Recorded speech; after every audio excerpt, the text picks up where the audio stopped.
Hello and welcome to Writing Thoughts. In this episode, I'm going to be discussing the evolution of the mystery genre. As always, you can read this blog post on my website, thepensleuth.com. There's a link to that in the description below. If you are interested in taking courses on writing or joining a coaching program where you and I work together to write a novel you can be proud of, I recommend checking out the workshop. But if you want to see my teaching methods first, there's a link to a free writing course at the top of the description. With that said, let's get into today's video. Now, all genres have evolved over the years. The language in fiction has changed, but a lot of the structure has as well. Certain aspects of a character and plot are more prominent than others. We all know this. Today, I want to share my thoughts on a genre that has changed from classical mystery to pulp fiction to a genre that's taken on a new form entirely. Here's what I have to say about the evolution of the mystery genre. The mystery aspect of a story has always been interesting. Many classic stories, although not written as mysteries, include an element of mystery to make a story more investing, to keep the reader turning pages.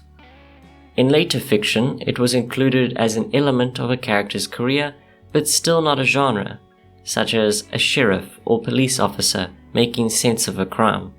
As the genre developed, you had characters specifically designed for solving mysteries. It was a highly intellectual activity, making use of not just clever deduction skills, but ingenious ways of resolving the conflict once the puzzle was solved. The genre was truly coming to life, but was still severely limited in the technology and techniques that were used. As we work our way up the 20th century, these techniques developed and the characters diversified. The detective in the mystery genre became more eccentric and less cold. Brilliant characters didn't need to be so utterly dedicated to their craft that they forego the aspects of life that made them more human. The stories got with the times as well, switching from horses to cars, from telegrams to cell phones. More modern mysteries were set in cities, with many interesting gadgets that helped one lift fingerprints, track electronic signals, and so on. The modern-day detective had so many advantages, but so did the villain. Everyone became smarter in order to keep up with the times, but at the end of the day, the same crimes were still being committed. However, there was another change when it came to the mystery genre.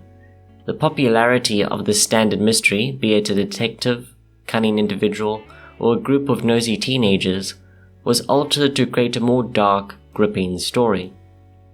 The most popular form of mystery today are mystery thrillers, which dominate the mystery genre with dark scenes, down-to-earth characters, and terrifying antagonists. Mysteries were typically about tracking down criminals, and perhaps the odd maniac, who broke the law for the wrong reasons. So it made sense for the villain to be a dangerous individual, and the best way to convey that is to make the story scary. Thriller by itself is a popular genre, but with the added mystery, you could pick the novel up as a mystery reader or thriller reader and still leave satisfied. The two complemented each other, making one side feel more engaging. A detective after a dangerous antagonist sounds like a great mystery, and a thriller story with the threat of the unknown and an intelligent antagonist sounds like a great thriller. So it is no wonder that classic mystery has fallen behind this amazing genre. But here are my thoughts on this topic, and they are varied. I have nothing against mystery thrillers, but those of you who have watched my videos for a while know that I'm a huge fan of the classic mystery genre. I enjoy the cliches, and I freely admit it. Most I find are just interesting themes that worked well with the genre, but a little too well, and the genre was saturated with the same idea.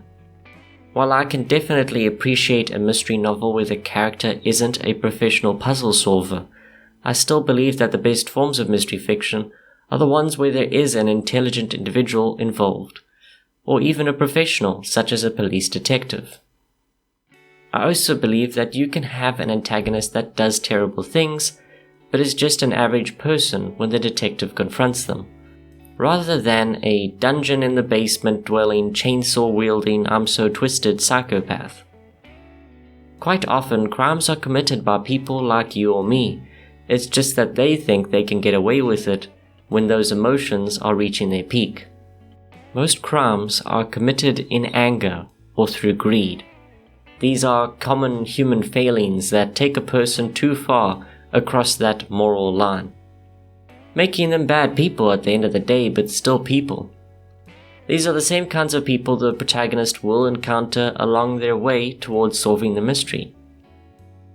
You have read it in classic Sherlock Holmes, your standard Agatha Christie, your favorite Columbo episodes, or if you want to talk about younger fiction, your Nancy Drews, your famous Fives, and even Scooby-Doo. At the end of the day, most of the stories end with a frustrated criminal in handcuffs, a criminal who thought they were so smart. Now, some of these read as adventure books with mystery elements, others were simple crime fiction, but for a while, they were dominating stories in the mystery world. Even though many remain as classic mystery reads or watches, mystery thrillers are leading the charge in the mystery genre by a long shot. Now, there are many reasons for this, as I have mentioned earlier, from having a combination of mystery and thriller readers to having more down-to-earth characters and stories, albeit quite often having a truly evil antagonist. I also believe readers today enjoy a darker story over a light-hearted one, which also gives these kinds of stories a boost. Darker stories tend to be more engaging than light-hearted ones because the situation is so nerve-wracking. The reader simply wants to turn the pages and find out what happens next. However, in a light-hearted story, a reader can leave the book anytime they feel like it. However, I could be wrong about all of these beliefs, and this is simply the natural course of the mystery genre, to become an enjoyable element in stories rather than what the story is all about. And since these are only my thoughts and opinions, I would love to hear yours. What do you think of the evolution of the mystery genre? Do you think I'm wrong on certain points? Please let me know in the comments below. I hope you enjoyed this video, and if you did, be sure to leave a like and subscribe if you haven't already. And I also release episodes of Writing Thoughts every week, so if you have any ideas for future topics that you want me to discuss or perhaps share your thoughts on, also let me know in the comments below. And if you're interested in taking your writing further, there are links to my writing workshop and a free writing course in the description as well. Thank you for watching, and as always, good day, good night, and happy writing.